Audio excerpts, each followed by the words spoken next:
అండి అందరికీ welcome to our channel పదిలోపా ఐపీఎస్. ఈరోజు రెసిపీ వచ్చేసి టమాటా పచ్చడి. ఇలా చేస్తే ఇడ్లీ, దోశ, అన్నంలోకి సూపర్ టేస్టీగా ఉంటుంది. తప్పకుండా ట్రై చేయండి. ఒక్కసారి ఈ విధంగా ట్రై చేశారంటే మళ్ళీ మళ్ళీ ఇలానే చేసుకొని తింటారా, అంత టేస్టీగా ఉంటుంది. ముందుగా స్టవ్ ఆన్ చేసుకొని కడాయి పెట్టుకొని అందులోకి ఆయిల్ వేసుకోవాలి. ఆయిల్ హీట్ అయిన తర్వాత 1 టేబుల్ స్పూన్ మినప్పప్పు, 1 టేబుల్ స్పూన్ పచ్చిశనగపప్పు వేసుకొని లైట్గా ఫ్రై చేసుకోవాలి. ఈ విధంగా ఫ్రై చేసుకున్న తర్వాత ఇప్పుడు ఇందులోకి 2 ఇంచుల అల్లము, అలాగే ఒక 6-7 ఎల్లుల్లిపాయలు, కొంచెం కరివేపాకు వేసుకొని ఫ్రై చేసుకోవాలి.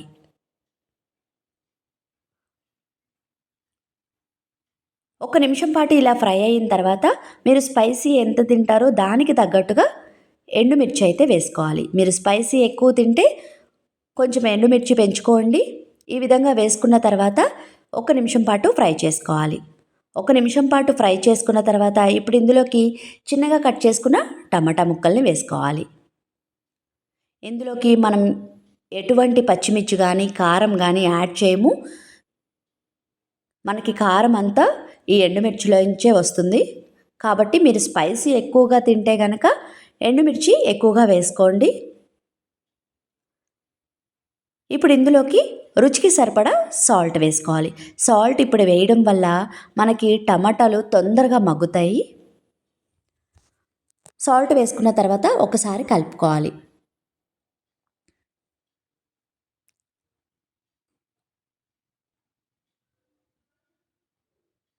ఇప్పుడు ఇందులోకి ఇక్కడ చూపిస్తున్న క్వాంటిటీ చింతపండు వేసుకోవాలి.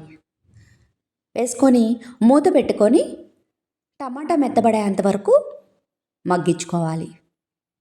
చూస్తున్నారు కదా, టమాటా అనేది మనకి మగ్గిపోయింది. ఒకసారి ఈ విధంగా కలుపుకొని ఇప్పుడు ఇందులోకి 1 స్పూన్ జీలకర్ర వేసుకోవాలి. వేసుకొని స్టవ్ ఆఫ్ చేసుకోవాలి. స్టవ్ ఆఫ్ చేసుకొని చల్లారనివ్వాలి. చల్లారిన తర్వాత మీరు కొంచెం కొంచెంగా వాటర్ పోసుకుంటూ మెత్తగా మిక్సీ పట్టుకోవాలి. ఈ విధంగా చూస్తున్నారు కదా.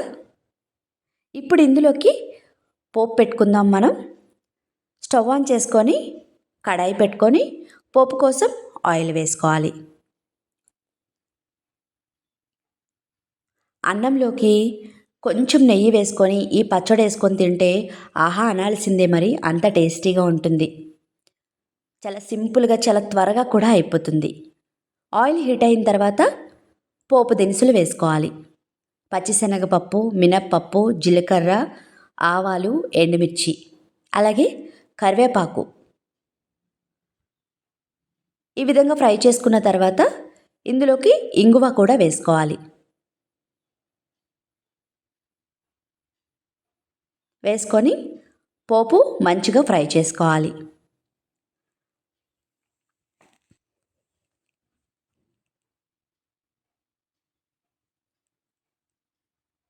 ఈ విధంగా ఫ్రై అయిన తర్వాత ఇప్పుడు మనం మెత్తగా మిక్సీ పట్టుకున్న పచ్చళ్ళలోకి వేసుకోవాలి. అంతేనండి, ఎంతో టేస్టీగా ఉండే టమాటా పచ్చడి రెడీ. దోశలోకి, ఇడ్లీలోకి అయితే ఆహా అనాల్సిందే, మరి అంత టేస్టీగా ఉంటుంది. నేనైతే దోశలు వేశాను ఆ రోజు. చాలా చాలా టేస్టీగా వచ్చింది. చూస్తుంటేనే ఎమ్మీగా ఉంది కదా. ఇంకా ఎవరైనా మన ఛానల్ని సబ్స్క్రైబ్ చేసుకోకపోతే తప్పకుండా సబ్స్క్రైబ్ చేసుకోండి.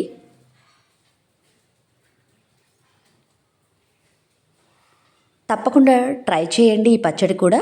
మరిన్ని వీడియోస్ కోసం please like, share and subscribe. Thank you.